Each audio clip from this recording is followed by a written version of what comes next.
Friends, welcome to my YouTube channel. जब कभी कोई हमें डिसरिस्पेक्ट करता है, किसी के सामने हमारी इंसल्ट करता है, तो हमें कितना बुरा फील होता है। हम दुखी हो जाते हैं, हमें सामने वाले इंसान पे गुस्सा भी आता है और दिल करता है हम भी उसे अपने बेइज्जती का बदला लें। ऐसे ही एक बार एक शिष्य अपने गुरु के पास आया। वो बहुत गुस्से में था। गुरु अपने उस शिष्य से क्रोध का कारण पूछे। गुरुजी, आज बाजार में एक दुकानदार ने मेरी बड़ी बेइज्जती की है। सब लोगों के सामने उसने उल्टी सीधी बातें की हैं। उसे इस गलती का सबक सिखाना ही होगा। आप उठें और मेरे साथ चले, उससे बात करें और मुझसे माफी मांगने को कहें। गुरुजी उसकी बात सुनकर मुस्कुराए और उसे समझाने की कोशिश करने लगे। किसी के बुरा कहने से तुम बुरे थोड़े बन जाओगे। अगर तुम उस अपमान को स्वीकार ही नहीं करते, उसके बारे में सोचते ही नहीं, तो कोई तुम्हें अपमान नहीं कर सकता। उन बातों को भूलने की प्रयास करो, उन बातों के बारे में ज्यादा ना सोचो। लेकिन शिष्य बहुत क्रोधित था। उस पर गुरुजी के समझाने का कोई प्रभाव न पड़ा। गुरुजी, उसने न सिर्फ मेरा अपमान किया है, बल्कि आपको भी बुरा भला कहा है। आपको मेरे साथ चलना ही होगा। गुरु को उसकी बात समझ में आ गई कि उसका शिष्य अभी बहुत क्रोधित है। उसकी भावनाएं इस समय उसके वश में नहीं है। इस समय कोई भी बात समझ नहीं पाएगा। इसलिए उन्होंने कुछ सोचते हुए कहा कि अच्छा ठीक है, कल मैं तुम्हारे साथ जरूर चलूंगा और उससे जाकर के पूछूंगा भी कि उसने तुम्हारे साथ ऐसा बुरा व्यवहार क्यों किया है, तुम्हें अपमान क्यों किया है।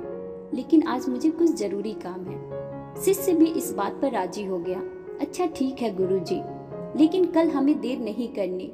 कल सबसे पहला काम यही करना है। अगले दिन जब सुबह हुई तो बात जैसे आई गई हो गई। शिष्य अपने काम में व्यस्त हो गया। कल की बात को वो भूल गया था। समय गुजरता गया। अब दोपहर हो गई थी। दोपहर से शाम हो गई, लेकिन शिष्य ने गुरु से कोई राब्ता न किया। शाम को शिष्य से गुरु की मुलाकात हुई। फिर भी शिष्य ने गुरु से कल के बारे में कुछ नहीं कहा।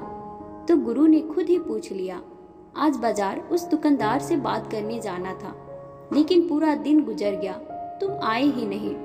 शिष्य ने गुरु के सामने सिर झुकाकर जवाब दिया, गुरुजी, घर जाकर जब मैंने शांत मन से विचार किया तो फिर मुझे एहसास हुआ कि गलती शायद मेरी ही थी। मैं ही कुछ ज्यादा बोल गया।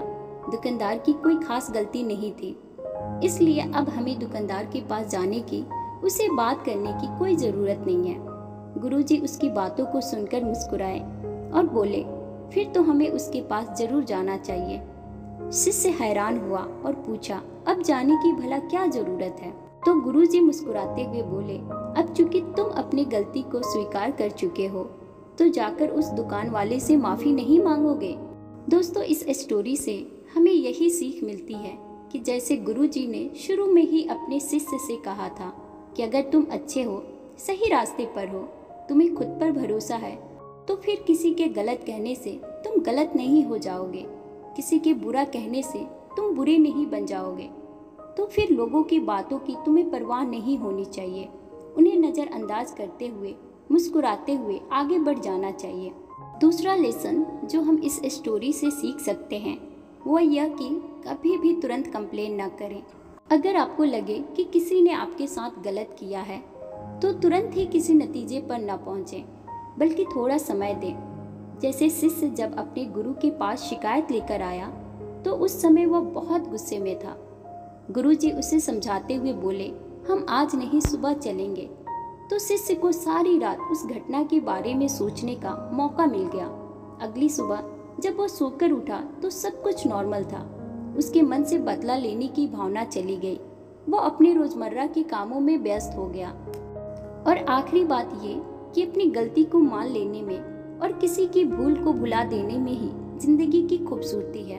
अगर आप अपनी जिंदगी को खूबसूरत बनाना चाहते हो, तो लोगों की बातों को दिल से लगाने की बजाय उन्हें भूल जाने की आदत अपनाएं। लोगों की बुराइयों की नहीं, बल्कि उनकी अच्छाइयों को याद रखें। आपकी जिंदगी का सफर आसान हो जाएगा।